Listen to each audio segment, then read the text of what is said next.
Hi friends, welcome back to our channel. ఈరోజు మన కిచెన్లో సూపర్ సింపుల్గా చేసుకునే స్నాక్స్ రెసిపీని ఎలా చేయాలో చూపించబోతున్నానండి. చట్పటాగా, చాలా సింపుల్గా, చాలా టేస్టీగా ఉంటుందండి. స్వీట్ షాప్లో మనం చాలా రకాల మిక్చర్ రెసిపీస్ చూస్తుంటాం కదండి. ఈరోజు నేను దాల్ముత్ మిక్చర్ని సింపుల్గా ఎలా చేసుకోవాలో చూపిస్తున్నానండి. ఇంట్లోనే హైజీనిక్గా, హెల్తీగా రెడీ చేసుకోవచ్చండి. ఇలా చేసిన మిక్చర్ని మనం పిల్లలు, పెద్దలు, ఫ్యామిలీ మొత్తం హెల్తీగా ఎంజాయ్ చేస్తూ తినేయచ్చండి. అంత టేస్టీగా, చేయడం కూడా చాలా చాలా సింపుల్ అండి.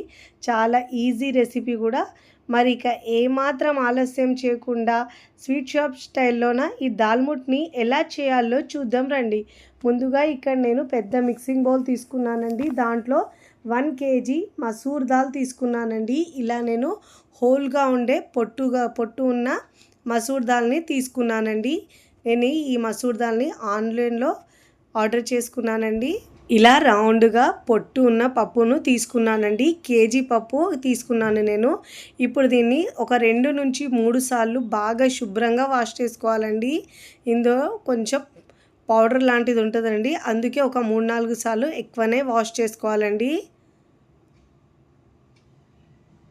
ఇలా రబ్ చేస్తూ శుభ్రంగా వాష్ చేసుకోవాలి. చూడండి, ఇక్కడ శుభ్రంగా వాష్ చేసుకున్న తర్వాత దీంట్లో నిండుగా నీళ్లు పోసుకోవాలండి. ఇలా వాటర్ పోసుకున్న తర్వాత మనం ఫ్రై చేసేటప్పుడు క్రిస్పీగా రావడానికి ఈ పప్పు దీంట్లో 1 టేబుల్ స్పూన్ దాకా సోడా వేసుకోవాలండి. వంట సోడా వేసుకోవాలి. 1 టేబుల్ స్పూన్ వంట సోడా వేసుకొని ఇలా బాగా మిక్స్ చేసుకోవాలండి. అదే మీరు 1/2 kg తీసుకుంటే 1/2 టీ స్పూన్ వేసుకోవాలండి. నేను ఇక్కడ కేజీ పప్పు తీసుకున్నాను కాబట్టి 1 టేబుల్ స్పూన్ దాకా వేసుకున్నాను. ఇలా మూత పెట్టేసి నేను ఓవర్ నైట్ నానబెట్టుకున్నానండి. కనీసం 10 గంటల పాటైనా నానబెట్టుకోవాలి. ఈ పప్పును నేను మార్నింగ్ చూపిస్తున్నాను చూడండి. పప్పు బాగా నానిందండి.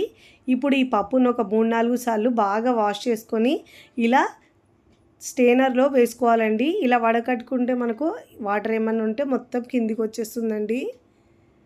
ఇప్పుడు ఇలా స్టెయినర్లో వేసుకున్న పప్పు వాటర్ మొత్తం వడిచిన తర్వాత ఇలా క్లాత్ వేసి మనము దీనిపైన పప్పును వేసుకోవాలండి. వేసుకొని దీనిలో పచ్చిదనం పోయే వరకు ఆరబెట్టుకోవాలండి. ఒక 15 నుంచి 20 నిమిషాలు సరిపోతుందండి. అంతకంటే ఎక్కువసేపు ఆరే అవసరం ఉండదండి. దీంట్లో తడి లేకుండా ఉంటే చాలు. చూడండి, ఇక్కడ మిక్సింగ్ బౌల్ తీసుకొని దీంట్లో మనము సన్నకార పూసని రెడీ చేసుకున్నామండి. 2 కప్పుల శనగపిండి తీసుకున్నానండి. ఇప్పుడు దీంట్లో రుచికి సరిపోయినంత ఉప్పు వేసుకోవాలండి. కారము ఒక 1/2 టీ స్పూన్ దాకా వేసుకోవాలి. ఉప్పు, కారం మీ టేస్ట్ని బట్టి యాడ్ చేసుకోండి. ఇప్పుడు ఉప్పు, కారం వేసుకున్న తర్వాత దీంట్లో 1/2 టీ స్పూన్ దాకా పసుపు వేసుకోవాలండి.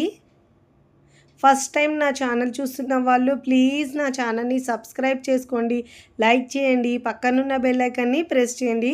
ప్రెస్ చేయడం వల్ల నేను పెట్టే వీడియో నోటిఫికేషన్ ముందుగా మీ హోమ్ పేజ్కి వస్తాయండి. అన్ని ఇంగ్రీడియంట్స్ని ఒకసారి ఇలా బాగా మిక్స్ చేసుకోవాలండి. ఇప్పుడు ఇలా బాగా మిక్స్ చేసుకున్న తర్వాత ఇప్పుడు దీంట్లో నేను క్రిస్పీగా రావడానికి 1 టీ స్పూన్ దాకా ఆయిల్ వేసుకొని ఈ ఆయిల్ పిండిని బాగా పట్టించాలండి. ఇలా బాగా పట్టించిన తర్వాత కొద్దిగా వాటర్ వేసుకుంటూ మనం పిండిని వీడియోలో చూపించిన విధంగా మిక్స్ చేసుకోవాలండి. మరీ పల్చగా కాకుండా, మరీ గట్టి కాకుండా వీడియోలో చూపించిన విధంగా మిక్స్ చేసుకోవాలండి. ఇలా పిండి మనం కాస్త జారుగా మిక్స్ చేసుకుంటే అచ్చం స్వీట్ షాప్లో ఎలా వస్తుందో అదే విధంగా వస్తుందండి. కారపూస అయితే ఒక 10 నిమిషాల పాటు పక్కకు పెట్టుకోవాలండి. ఒక 10 నిమిషాల తర్వాత మీకు చూపిస్తున్నాను చూడండి. నానింది పిండి అయితే. ఇప్పుడు సన్నగా ఉన్న కారపూసను ఇలా జంతికల గొట్టం తీసుకోవాలండి. మిషన్ని ఫిట్ చేసుకున్న తర్వాత ఆ బిళ్ళని ఇప్పుడు దీంట్లో కొద్దిగా పిండి వేసుకొని సన్న కారపూసను వేసుకోవాలండి. ఇలా వేసుకున్న తర్వాత పిండిని మనము డీప్ ఫ్రైకి సరిపోయినంత ఆయిల్ తీసుకోవాలండి. ఆయిల్ బాగా వేడైన తర్వాత ఇప్పుడు మనము ఇలా ఆయిల్లో సన్న కారపూస వేసుకోవాలండి. వేసుకొని మంచిగా క్రిస్పీగా ఫ్రై అయ్యే వరకు ఫ్రై చేసుకోవాలండి. 2 వైపులా తిప్పుతూ మంచి క్రిస్పీగా అయ్యే వరకు ఫ్రై చేసుకోవాలి. ఈ సన్నకార పూస అయితే ఆ మిక్చర్లో చాలా టేస్టీగా ఉంటుందండి.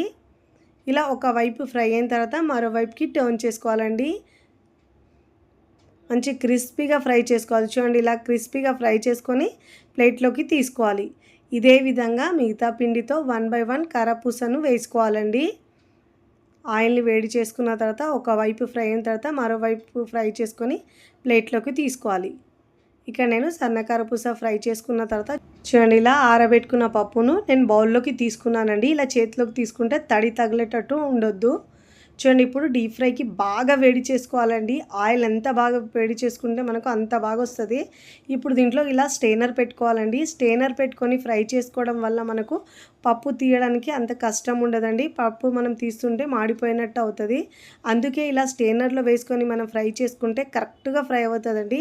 మీరు దీనిలో స్పూన్ పెట్టుకొని ఇలా మిక్స్ చేసుకొని పైకి లేపుతూ మంచి క్రిస్పీగా ఫ్రై చేసుకోవాలండి. మీరు పప్పు ఫ్రై అయిందో లేదో తెలవడానికి నోట్లో వేసుకొని కూడా చెక్ చేసుకోవచ్చండి. ఇలా మనం స్టెయినర్ని కుదిపితే మనకు క్రిస్పీగా ఇలా సౌండ్ వచ్చిందంటే మంచిగా ఫ్రై అయినట్టండి. ఇలా స్పూన్ పెట్టి మంచిగా మిక్స్ చేసుకుంటూ మనము పప్పును ఫ్రై చేసుకోవాలండి. ఈవెన్గా ఫ్రై అవుతుంది. ఇప్పుడు ఇలా టిష్యూ పేపర్ వేసుకున్న బౌల్లోకి పప్పును వేసుకోవాలండి. ఇదే విధంగా మళ్ళీ ఆయిల్ని వేడి చేసుకున్న తర్వాత ఇలా స్టెయినర్ పెట్టుకొని పప్పు వేసుకోవాలండి. 1 కప్పు దాకా పప్పు వేసుకొని ఇలా స్పూన్ని మనము కదుపుతూ ఫ్రై చేసుకుంటే పప్పు ఈవెన్గా ఫ్రై అవుతుందండి. ఇలా తిప్పుతూ మంచిగా ఫ్రై చేసుకోవాలండి. వీడియోలో చూపించిన విధంగా ఇలా మంచి క్రిస్పీగా ఫ్రై అయిందంటే మనకు సౌండే వినిపిస్తుంది. ఇలా ఫ్రై చేసుకున్న ఈ పప్పుని మనము టిష్యూ పేపర్ వేసిన బౌల్లోకి వేసుకోవాలి. ఇదే విధంగా మిగతా పప్పును కూడా ఫ్రై చేసుకొని తీసుకోవాలండి. ఇక్కడ నేను మొత్తం పప్పును ఫ్రై చేసుకున్న తర్వాత ఇలా ఈ టిష్యూ పేపర్ మొత్తాన్ని తీసేసుకోవాలండి. ఆయిల్ మొత్తం ఇలా టిష్యూ పేపర్కి పీల్చుకుంది కాబట్టి ఈ టిష్యూ పేపర్ని తీసేసుకోవాలి. చాలా టేస్టీగా ఉంటుందండి. పిల్లలకు స్నాక్స్ బాక్స్లో లేదంటే టీ టైమ్ స్నాక్ కూడా ఇలా చేసుకోవచ్చండి. 1 మంత్ వరకు స్టోర్ చేసుకొని కమ్మగా తినేయచ్చండి. ఇక్కడ నాకు బౌల్ చిన్నగా ఉందండి, వేరొక బౌల్లోకి ట్రాన్స్ఫర్ చేసుకుంటున్నానండి. ముందుగా రెడీ చేసుకున్న ఈ కారపూసను కూడా ఇలా మనము తుంచుకోవాలండి. ముక్కలు ముక్కలుగా ఇలా చాలా టేస్టీగా ఉంటుందండి. పిల్లలైతే చాలా ఇష్టంగా తింటారు ఈ మిక్చర్ని అయితే. ఇప్పుడు ఈ కారపూసను కూడా మనము ఇలా పప్పులో వేసుకోవాలండి. ఇలా పప్పులో వేసుకొని బాగా మిక్స్ చేసుకోవాలండి. ఈ పప్పుతో ఈ కారపూస టేస్ట్ అయితే సూపర్గా ఉంటుందండి. ఇలా హైజీనిక్గా ఇంట్లోనే మంచి ఆయిల్లో మనం ఇలా ఫ్రై చేసుకొని హెల్తీగా కమ్మగా తినేయచ్చండి.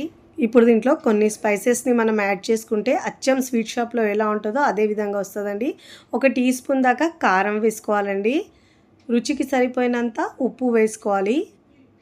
ఉప్పు కారం మీ టేస్ట్ బట్టి యాడ్ చేసుకోండి. ఇప్పుడు దీంట్లో కొన్ని మసాలాలు యాడ్ చేసుకోవాలండి. దీనివల్ల ఫ్లేవర్ కూడా చాలా బాగా వస్తుందండి. ఇప్పుడు దీంట్లో chaat masala 1/2 teaspoon, amchur powder 1/2 teaspoon, జీలకర్ర పొడి 1/2 టీ స్పూన్ వేసుకోవాలండి. బ్లాక్ పెప్పర్ పౌడర్ ఏమో 1/2 టీ స్పూన్ వేసుకోవాలి. ఇలా వేసుకొని బాగా మిక్స్ చేసుకోవాలండి. మీరు కావాలంటే మీ టేస్ట్ని బట్టి కారం యాడ్ చేసుకోవచ్చండి. ఇప్పుడు ఇలా బాగా మిక్స్ చేసుకోవాలి. చాలా టేస్టీగా ఉంటుందండి ఈ మిక్చర్ అయితే. నేను అదే ఆయిల్లో జీడిపప్పును కూడా ఫ్రై చేసుకున్నానండి. 1 పిడికెడు దాకా కరివేపాకును కూడా ఫ్రై చేసుకొని దీంట్లో మిక్స్ చేసుకోవాలండి. జీడిపప్పు ఇలా మనం కరివేపాకు వేసుకొని ఫ్రై చేసుకుంటే అచ్చం స్వీట్ షాప్లో ఎలా ఉంటుందో అదే టేస్ట్ ఉంటుందండి. మీరు కావాలంటే దీంట్లో 2 టేబుల్ స్పూన్ దాకా షుగర్ అయినా వేసుకోవచ్చండి. నేనైతే షుగర్ వేయలేదండి. ఈ చాలా టేస్టీగా ఉండే స్వీట్ షాప్ స్టైల్ దాల్ముట్ మిక్చర్ మీకు నచ్చితే తప్పకుండా ట్రై చేయండి. ట్రై చేసి ఎలా కుదిరిందో కామెంట్ ద్వారా తెలియచేయండి. నెల రోజులైనా ఇలా స్టోర్ చేసుకొని తినేయచ్చండి. అంత కమ్మగా ఉంటుందండి. వీడియో నచ్చితే లైక్ చేయండి. ఫ్రెండ్స్ ఫ్యామిలీకి షేర్ చేయండి. మరికొన్ని టేస్టీ సింపుల్ క్విక్ రెసిపీస్ కోసం టీ కిచెన్ని సబ్స్క్రైబ్ చేసుకోండి. కమెంట్ చేయడం అస్సలు మరవకండి. Thanks for watching.